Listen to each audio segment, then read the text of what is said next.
നമസ്കാരം. വിഴിഞ്ഞത്ത് ആദ്യം മദർഷിപ്പ് അടുക്കുമ്പോൾ ഉടക്കിട്ടിരിക്കുന്ന ഒരു ടീമുണ്ട്. ആരാണ്? ഈ പദ്ധതി വരരുതെന്ന് ആവശ്യപ്പെട്ടുകൊണ്ട് സമരരംഗത്ത് വന്ന ലത്തീൻ അതിരൂപതയിലെ ഒരു വിഭാഗം അച്ഛന്മാർ ഇപ്പോ ട്രയൽ റണ്ണിൽ നിന്നുള്ള പരിപാടിയിൽ നിന്ന് വിട്ടുനിൽക്കുമെന്ന് അറിയിച്ചിട്ടുണ്ട്.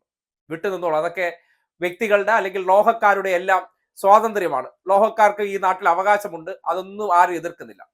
പക്ഷേ ലോഹക്കാർ ഒരു ജനവിഭാഗത്തിന്റെ പ്രതിനിധികളായി ഇരുന്നു കൊണ്ട് ചില പ്രത്യേക താല്പര്യത്തെ അല്ലെങ്കിൽ ചില പ്രത്യേക ഉദ്ദേശശുദ്ധിയുടെ അടിസ്ഥാനത്തിൽ ചില രീതികളൊക്കെ അവലംബിക്കുമ്പോൾ സ്വാഭാവികമായിട്ട് തുറന്നു കാട്ടേണ്ടി വരും. വിഴിഞ്ഞം പദ്ധതിയുമായി ബന്ധപ്പെട്ട് 100 ദിവസത്തിന് മുന്നോടിയായിട്ട് ആദ്യത്തെ കപ്പൽ എത്തേണ്ടതായിരുന്നു. പക്ഷേ ആ വൈകിച്ചതിന് ലത്തീൻ അതിരൂപതയിലെ ഒരു വിഭാഗം കോൺഗ്രസ് ലോഹയിട്ട അച്ഛന്മാർക്ക് ഉത്തരവാദിത്തമുണ്ടെന്ന് ഈ നാട്ടിൽ ബോധ്യപ്പെട്ടതാണ്. അതിന്റെ പേരിൽ കാട്ടിക്കൂട്ടിയ അക്രമങ്ങൾക്കും ഉണ്ടാക്കിയ നാശനഷ്ടങ്ങളും ആരും മറന്നിട്ടില്ലല്ലോ. അതായത് വിഴിഞ്ഞം പദ്ധതി വേണ്ട എന്ന് ആവശ്യപ്പെട്ടുകൊണ്ട് കോൺഗ്രസിന്റെ തന്നെ തിരുവനന്തപുരം ജില്ലയിലെ ഏക MLA കൂടി അതിനോടൊപ്പം പോയിരുന്നു. പദ്ധതി ഉപേക്ഷിക്കണമെന്നാണ് ആവശ്യപ്പെട്ടത്. ഇത്രയും കോടി രൂപ കടലിൽ കൊണ്ടുവന്ന് താഴ്ത്തതിന് ശേഷം തീരദേശത്ത് വലിയ വികസനം വരാൻ പോവുകയാണ്. അതായത് ഈ ഒരു പദ്ധതി വരുന്നതിന്റെ ഏറ്റവും വലിയ ഗുണഭോക്താവ് ആകാൻ പോകുന്നത് ആരാണ്? ആ തീരദേശത്തുള്ള മനുഷ്യരാണ്. ഒരുപാട് പേരുണ്ട്. കാര്യം ഈ ലത്തീൻ അതിരൂപതയുടെ കീഴിൽ ജീവിക്കുന്നവർ. കാര്യം ഇപ്പോൾ ഈ സഭാപിതാക്കന്മാരെന്ന് പറഞ്ഞാൽ ഇത്തിളുകളെ പോലെയാണ്. ഒരുപാട് മനുഷ്യരെ ഊറ്റി ജീവിക്കുന്നവരാണ്. കാര്യം സ്വന്തം നിലയ്ക്ക് ഒരു പണി എടുക്കുന്നില്ലല്ലോ. ഈ സഭയ്ക്കകത്ത് ഇരുന്നു കൊണ്ട് അവർ ജോലിക്ക് പോകുന്നതിന്റെ ഒരു വിഹിതം പറ്റി ഇപ്പോഴും ജീവിക്കുന്നവരാണ്. അത് കൊടുക്കാൻ അവർക്ക് താല്പര്യമുള്ളത് കൊണ്ടും ഈ ഇത്തിളുകൾ അത് കഴിക്കുന്നതുകൊണ്ട് നമുക്ക് കുറ്റം പറയാൻ പറ്റില്ല. പക്ഷേ ആ ജനവിഭാഗത്തിന് വലിയ നന്മ ഉണ്ടാകാൻ പോവുകയാണ്. കാര്യം ഇത്രയും കാലം ലത്തീൻ അതിരൂപതക്കാർ അതിനൊപ്പം നിന്നതിന് ശേഷം ഓക്കി വന്നു. പലതരത്തിലുള്ള പ്രകൃതി ദുരന്തങ്ങൾ ആ നാട്ടിലൊക്കെ തിരിച്ചടിയായ സന്ദർഭങ്ങളിൽ അവർക്ക് എന്ത് കൊടുത്തിട്ടുണ്ട്? വല്ല നക്കാപ്പിച്ചയും കൊടുത്തിട്ടുണ്ട്. എവിടെ നിന്നാണ്? ആ മനുഷ്യരിൽ നിന്ന് തന്നെ പിടിച്ചെടുത്ത പൈസയാണ് ഇവരുടെ കൈവശമുള്ളത്. ആ പണം പോലും കൃത്യമായിട്ട് അവർക്ക് കൊടുത്തിട്ടില്ല. പക്ഷേ ഈ ലോഹയിട്ടവർക്ക് അരമനകളിൽ ആഡംബര ജീവിതം നയിക്കാൻ വേണ്ട എല്ലാ തരത്തിലുള്ള സംവിധാനങ്ങളും അവിടെ ഒരുക്കിയിട്ടുണ്ട്. അത് ആരുടെ വിയർപ്പോഹരിയിലാണ്? ഈ പാവപ്പെട്ട ആൾക്കാരുടെയാണ്. അവരെ നിങ്ങൾ കുറെ കാലമായിട്ട് നിങ്ങളുടെ കാര്യങ്ങളും നിങ്ങളുടെ താല്പര്യങ്ങളും നിങ്ങൾക്ക്, അതായത് ഈ സഭയുടെ പേരിൽ വലിയ തോതിലുള്ള ജീവിത ആഡംബരങ്ങൾ നയിക്കുന്ന ലോഹയിട്ട പിതാക്കന്മാരുണ്ട്. അവരെ ലോഹയിട്ട പിതാക്കന്മാരെന്നല്ല, അന്നത്തെ സമരത്തിലൊക്കെ പങ്കെടുത്തപ്പോൾ ലോഹയിട്ട ചില ഗുണ്ടകൾ ഉണ്ടെന്ന് അതിൽ ചില പേരുകൾ പറയണമെന്നുണ്ട്. പക്ഷെ ഇപ്പോൾ പറയാത്തത് അത് ആവശ്യമില്ലാത്ത പ്രശ്നം. കാര്യം അന്നത്തെ കാലഘട്ടത്തിൽ പിണറായി വിജയൻ എന്ന മുഖ്യമന്ത്രിയെ കണ്ണൂരിലേക്ക് ഓടിക്കുമെന്ന് പോലും ചില മാധ്യമങ്ങൾക്ക് പ്രതികരണം കൊടുത്ത ചില പിതാക്കന്മാർ അവരുടെ ഒപ്പമുണ്ട്. ആ പിതാക്കന്മാരെല്ലാം എല്ലാ കാലത്തും ഈ മനുഷ്യരെ ബലിയാടാക്കിക്കൊണ്ട് ഇവരുടെ ജീവിത നിലവാരം ഉയർന്നു കഴിഞ്ഞാൽ അത് ഏറ്റവും വലിയ തിരിച്ചടിയാകാൻ പോകുന്ന ആർക്കാണ്? ഈ ലോഹയിട്ട ഇത്തിളുകൾക്കാണ്. ഈ ഇത്തിളുകൾ ഈ മനുഷ്യരെ ഊറ്റി ജീവിക്കുന്ന വിഭാഗക്കാരാണ്. ആ വിഭാഗക്കാർ, അതായത് 10 പൈസയുടെ പണിയെടുക്കാതെ രാവന്തിയോളം അവർ കടലിൽ പോയിട്ട് തിരിച്ചു വരുമ്പോൾ അതിൽ നിന്ന് ഒരു ഓഹരി പോലും ഇവർ നോട്ടക്കൂലിയായിട്ട് വാങ്ങി അവർ കീശയിലാക്കുന്നുണ്ട്. അതാണ് അവരുടെ ഉള്ളിലെ മനുഷ്യത്വം. ഒരു ബോട്ടിന് പ്രത്യേകം കാശ്, ഓരോ വള്ളത്തിലെ മീനിന് പ്രത്യേകം കാശ്, ഇതെല്ലാം പള്ളിക്കും ഇടവകയ്ക്കും കൊടുക്കണമെന്നുള്ള രീതിയൊക്കെ എത്ര അപരിഷ്കൃതമാണെന്ന് ആ മനുഷ്യർക്ക് ഇപ്പോഴും തിരിച്ചറിവുണ്ടാകാത്തത് കൊണ്ടാണ് അതൊക്കെ കൊടുക്കുന്നത്. പക്ഷെ ഒരു കാര്യമുണ്ട്, എല്ലാ പിതാക്കന്മാരെ അല്ല, അത് പറഞ്ഞു വരുമ്പോഴത്തേക്കും അതിൽ നല്ല ജനങ്ങൾക്ക് വേണ്ടി നിലകൊള്ളുന്ന നിരവധി പേരുണ്ട്. പക്ഷേ ഒരു വിഭാഗക്കാർ, ഒരു സംശയം വേണ്ട, ഈ അടുത്ത കാലത്ത് പാളയത്ത് ഉൾപ്പെടെ പല പ്രശ്നങ്ങൾ നടക്കുന്നതും കേരളത്തിലെ സഭകൾക്കകത്ത് യാക്കോബായ ഓർത്തഡോക്സ് സഭയൊക്കെ എന്തിനാണ് പ്രശ്നങ്ങൾ നടത്തുന്നു എന്ന് പറഞ്ഞാൽ ആത്യന്തികമായി സമ്പത്താണ് പ്രശ്നം. ആത്യന്തികമായ ആഡംബര ജീവിതങ്ങളാണ് പ്രശ്നം. ആ രീതിയിലുള്ള ജീവിതം നയിക്കുന്നവർ ചില രാഷ്ട്രീയ ബന്ധങ്ങളൊക്കെ ഉപയോഗപ്പെടുത്തിക്കൊണ്ട് അവർക്ക് വേണ്ടി ഇറങ്ങി പുറപ്പെട്ടിട്ട് ഇപ്പോ ട്രയൽ റൺ പരിപാടിയിൽ പങ്കെടുക്കില്ലെന്ന് പറഞ്ഞാൽ ഒരു കുഴപ്പമില്ല, അതൊക്കെ നിങ്ങൾക്ക് പങ്കെടുക്കാതിരിക്കാനുള്ള അവകാശമുണ്ട്. പക്ഷേ അതൊരു സമ്മർദ്ദ തന്ത്രമാക്കി മാറ്റാമെന്നൊന്നും കരുതല്ലേ. നിങ്ങൾ ഒരു സമ്മർദ്ദ തന്ത്രം നടത്തിയതിന്റെ ശരിയായ രീതിയിൽ നിയമ നടപടി സ്വീകരിക്കുകയാണെങ്കിൽ അതിന് നേതൃത്വം കൊടുത്ത പിതാക്കന്മാരുണ്ടല്ലോ, ആ ലോഹയിട്ട പിതാക്കന്മാരെന്ന മാലാഖമാരുടെ പേരിൽ നടക്കുന്നത് എല്ലാത്തിനെയും തൂക്കിയെടുത്ത് അകത്തിടേണ്ടി വരും. കാര്യം ചെയ്തിരിക്കുന്ന പ്രവർത്തനം നോൺ ബെയിലബിൾ ഒഫൻസ് ആണ്. അതിന് നേതൃത്വം കൊടുത്തിരിക്കുന്നത്, ഒരു പോലീസ് സ്റ്റേഷൻ തല്ലി തകർത്തിരിക്കുന്നത്, SHO ഉൾപ്പെടെയുള്ള പോലീസുകാരെ ഗുരുതരമായി മർദ്ദിച്ച കേസ് എന്താണെന്ന് അറിയാലോ. സർക്കാർ ജീവനക്കാരെ അവരുടെ സർവീസിൽ അല്ലെങ്കിൽ അവരുടെ ജോലിയെ തടസ്സപ്പെടുത്തുന്ന രീതിയിലുള്ള ഇടപെടലും അവരെ കൊലപ്പെടുത്തുന്ന രീതിയിലുള്ള ഇടപെടലൊക്കെയാണ് നടത്തിയിരിക്കുന്നത്. പിന്നെ സർക്കാർ ആ കാര്യവുമായി ബന്ധപ്പെട്ട് ശക്തമായ നിയമ നടപടികൾ നേരിടാത്തത് കൊണ്ടാണ്, അല്ലെങ്കിൽ അത് എടുക്കാൻ തയ്യാറാകാത്തത് കൊണ്ടാണ് അത് ഒരു ചെറിയ രീതിയിൽ അങ്ങ് പോകുന്നത്. പിന്നെ ഇവർ ഒരു സാമ്രാജ്യമാക്കി ഈ മനുഷ്യരെ കൊണ്ട് നടക്കുന്നുണ്ട്. കാര്യം ഈ കേരളത്തിനകത്ത് ഇവരുടേതായ ഒരു പ്രത്യേക സാമ്രാജ്യമാണ്. അവർക്ക് നിയമങ്ങൾ പ്രശ്നമല്ല.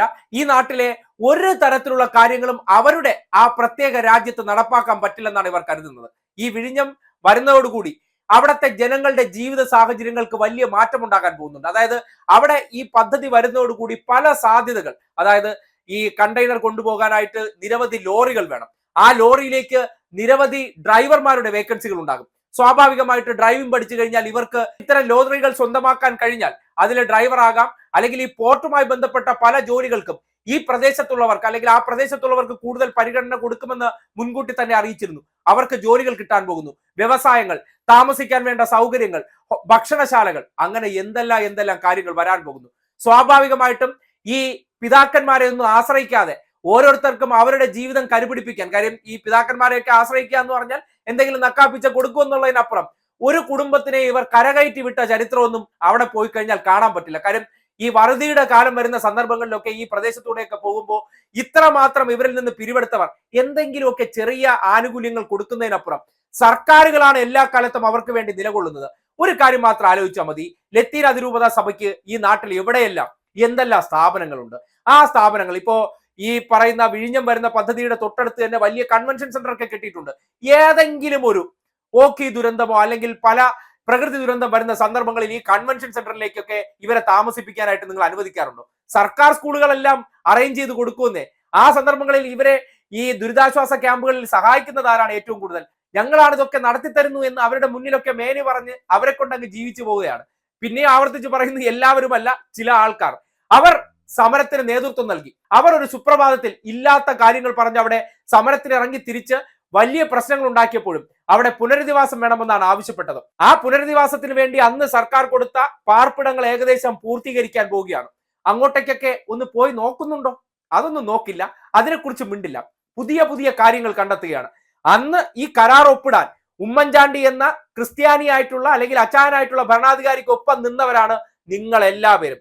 ആ കരാറിനെ സംബന്ധിച്ച് നിങ്ങൾക്ക് ഒരു പ്രശ്നമില്ല, നിങ്ങൾ എല്ലാവരും അംഗീകരിച്ചതാണ്. അംഗീകരിച്ച് അദാനിക്ക് കൊടുത്ത് അദാനിയുമായി ബന്ധപ്പെട്ട് അവിടെ സ്ഥലമേറ്റെടുപ്പ് എല്ലാ കാര്യത്തിലും നിങ്ങളെ സെറ്റിൽ ചെയ്തതിന് ശേഷമുള്ള കാര്യങ്ങൾ നടന്നതിന് ശേഷം ഇപ്പോ ഓരോരോ മുട്ടാതർക്കങ്ങളൊക്കെ കൊണ്ടുവന്നിട്ട് തീരശോഷണത്തിന്റെ കാര്യം പറയാണ്. തീരശോഷണം എന്ന് പറഞ്ഞാൽ ഈ ക്രിസ്ത്യൻ ആയിട്ടുള്ള അല്ലെങ്കിൽ ലത്തീൻ അതിരൂപതക്കാർ താമസിക്കുന്നിടത്ത് മാത്രമേ തീരശോഷണം ഉണ്ടാകുന്നുള്ളൂ.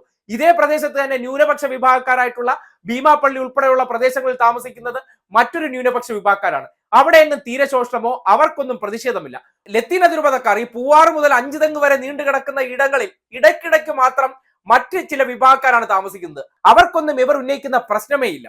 ബാക്കിയുള്ള ചിലയിടത്ത് മാത്രം ഇവർ ഇങ്ങനെ ആളെ ഇറക്കിയൊക്കെ സമരം ചെയ്ത് അവരുടെ ജീവിതത്തിൽ അല്ലെങ്കിൽ അവർക്ക് കുറെ കേസൊക്കെ പിടിച്ച് അവരുടെ കഞ്ഞിയിൽ മണ്ണിട്ടതിനപ്പുറം നിങ്ങൾ ഇപ്പോൾ നടത്തിക്കൊണ്ടിരിക്കുന്ന സമ്മർദ്ദ തന്ത്രം ചില താല്പര്യങ്ങൾക്ക് വേണ്ടിയാണ്. അത് നിങ്ങൾ ഉദ്ദേശിക്കുന്നത് എന്താണെന്ന് ആ സാധാരണക്കാരായ മനുഷ്യർക്ക് കുറച്ചുകൂടി കഴിയുമ്പോൾ ബോധ്യപ്പെടും. കാര്യം ഇവരെന്തിനാണ് ഞങ്ങളുടെ തലപ്പത്ത് കയറി ഇരിക്കുന്നത്, ഞങ്ങളുടെ ഒരു രാജ കൊട്ടാരം അല്ലെങ്കിൽ ഞങ്ങളുടെ ഒരു സാമ്രാജ്യത്തിന്റെ അധിപന്മാരായിട്ടൊക്കെ ഇരുന്നു കൊണ്ട് ഇവർ എന്താണ് ചെയ്യുന്നത്, ചൂഷണമാണ് എന്നുള്ള കാര്യം തിരിച്ചറിയാനായിട്ട് കുറച്ചു കാലം കൂടി കഴിഞ്ഞാൽ, കാര്യം ഇവർക്ക് സാമ്പത്തിക സ്വാതന്ത്ര്യം ഉണ്ടാകാൻ പോവുകയാണ്. വിഴിഞ്ഞം എന്ന പ്രോജക്റ്റ് അവിടെ നടപ്പിലാകാൻ പോകുമ്പോൾ വ്യക്തികൾക്ക് അവരവരുടേതായ രീതിയിൽ എന്തെങ്കിലുമൊക്കെ പുതിയ തൊഴിൽ മേഖലയിലേക്ക് കടന്നു ചെല്ലാനും അവരുടേതായ സാമ്പത്തിക സ്വാതന്ത്ര്യം ഉണ്ടാകുമ്പോൾ സ്വാഭാവികമായി ആശ്രയിക്കേണ്ടി വരില്ല. ആരെ? ഈ സഭയുമായി ബന്ധപ്പെട്ടവരെ. അങ്ങനെ ആശ്രയിക്കാതെ വരുന്ന സന്ദർഭങ്ങൾ ഉണ്ടാകുമ്പോൾ അത് ഞങ്ങൾക്ക് തിരിച്ചടിയാകുമെന്ന് തിരിച്ചറിഞ്ഞുകൊണ്ട് ഇപ്പൊ തന്നെ ഇവരെ പാവപ്പെട്ട ജനവിഭാഗങ്ങളെ അടിമയാക്കി അതിന്റെ മുകളിലിരുന്ന് ജീവിക്കുന്നവർ അപകടം മണത്തിരിക്കുകയാണ്.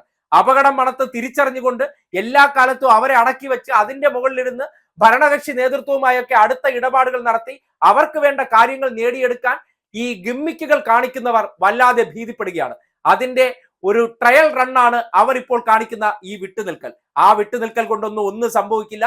നേരത്തെ നിങ്ങൾ വിട്ടുനിന്ന സന്ദർഭങ്ങളിലും കാര്യങ്ങൾ മുന്നോട്ട് പോയി, ഇനിയും കാര്യങ്ങൾ മുന്നോട്ട് പോകും. പക്ഷേ പാവപ്പെട്ട മനുഷ്യർക്ക് കിട്ടാൻ പോകുന്ന പല ആനുകൂല്യങ്ങളെയും ദുരുദ്ദേശത്തോടു കൂടി തട്ടിത്തെറിപ്പിക്കാൻ നിൽക്കുന്ന നിങ്ങൾ ഒരു കാര്യം മനസ്സിലാക്കുക, കാലം തിരിച്ചറിയാതെ വിടത്തില്ല. ആ ജനങ്ങൾ തിരിച്ചറിഞ്ഞു ഒരു കാലത്ത് നിങ്ങൾക്ക് അവിടെ നിൽക്കാൻ പറ്റാതെ ഓടിപ്പോകേണ്ട കാലം വരുമെന്ന് അതിന് നേതൃത്വം കൊടുക്കുന്ന പിതാക്കന്മാരെ ഈ സന്ദർഭത്തിൽ ഓർമ്മിപ്പിക്കുകയാണ്.